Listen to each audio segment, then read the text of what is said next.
In the name of the Father, and the Son, and the Holy Spirit. Amen.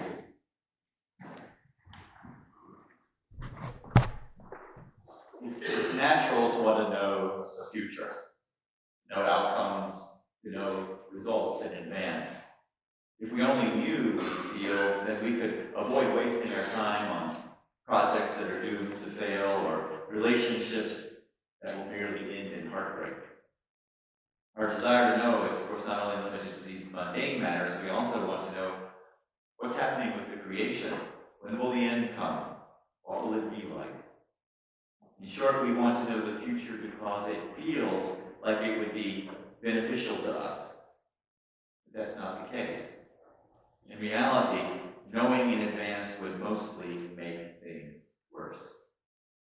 If we knew that a relationship was going to end poorly, we would never enter into it. And we would not learn the things that we need to learn along the way so that later we might have a successful relationship with someone else. If we knew that we were destined to make a great business deal in the future and become wealthy, we would avoid all other failed business deals in the meantime and would not gain the wisdom based upon those failures that was necessary for our future success. It's often better not to know if we want to grow. Now, I know you've heard people say, it's very common to say things like, live like there's no tomorrow. But in reality, if we knew there was no tomorrow, we may then simply feel despondent.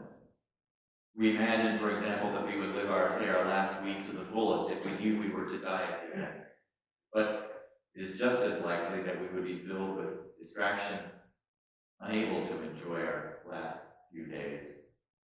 It is better to live humbly, not knowing the future, and instead focusing on the here and now. Not knowing frees us to try things, frees us to learn, frees us to grow. Christ therefore cautions us against believing that those who suggest that they do know, those who say, I am he, or the time is near, they're not seeking to help us by providing us useful information about the future. They are trying to control us.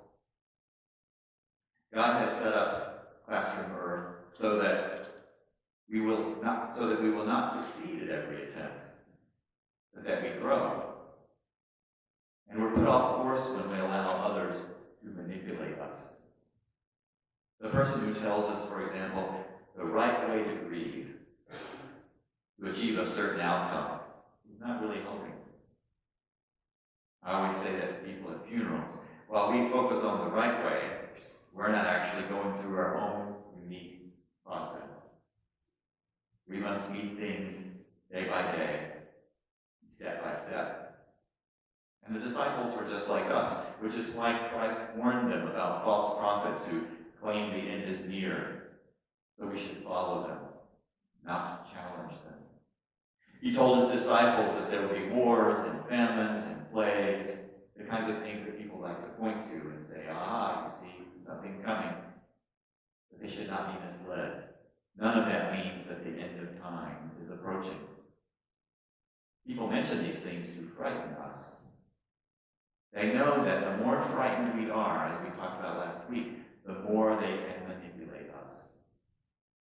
Christ therefore admonishes them not to be terrified. He actually uses the word for terrified, just as we talked about before. Keep your heads about you, he's saying. Do not let these false prophets control you. Christ was trying to protect them from being dragged off course. All of our experiences, our successes, our failures give us an opportunity to testify, he tells us, to witness to the truth of God. And there will be those who accuse us because of our faith in God, but we are not even to make up our defenses in advance, he says. For I will give you words and a wisdom that none of your opponents will be able to withstand or contradict. Anything prepared in advance would be formulaic, unrelated to the actual events at the time, and therefore useless. Christ is telling us to live in the here and now. This does not mean that we don't plan for the future. but when we do so fully aware that we cannot know the future. And there's a Taoist parable that I suspect many of you have heard, and I think it's useful here, so I wanted to repeat it. If you haven't heard it, I'm happy to share it with you. Once upon a time, there was an old farmer called Sai Wen, who lived in the frontier area. One day, his horse ran away, and upon hearing the news, his neighbors came to visit. Such bad luck, they said, sympathetically. Maybe, the farmer replied with a smile. Several months later, the horse returned unexpectedly, bringing with it another fine horse. How wonderful, the neighbors exclaimed.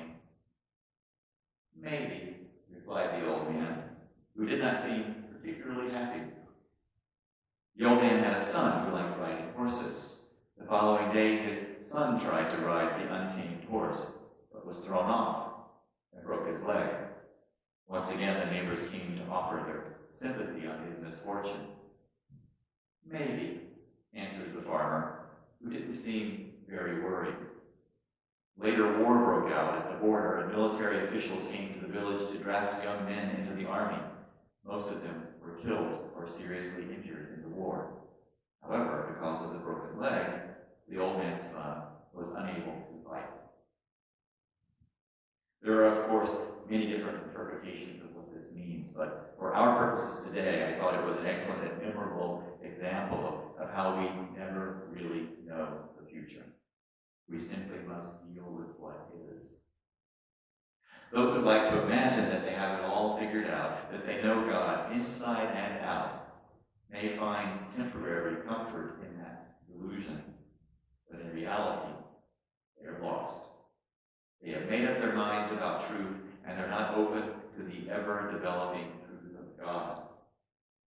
If the farmer had said, "Oh, this is indeed a terrible thing," he would not have been open to God's bringing something good out of a bad experience.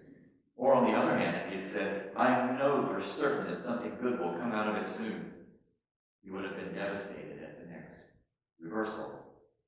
Instead, he dealt with what was and humbly waited to see what was next.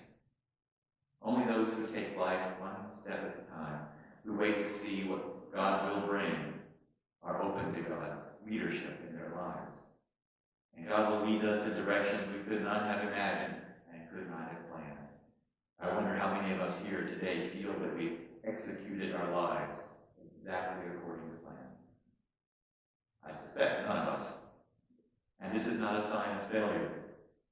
Failure is when we lose our humility before God, our awareness of our own limitations, and imagine ourselves to be able to live the present in terms of a predictable future. We start trying to engineer reality and stop growing. What does the future hold is not a particularly useful question. Instead, we can ask ourselves, what am I learning from my experiences? Amen.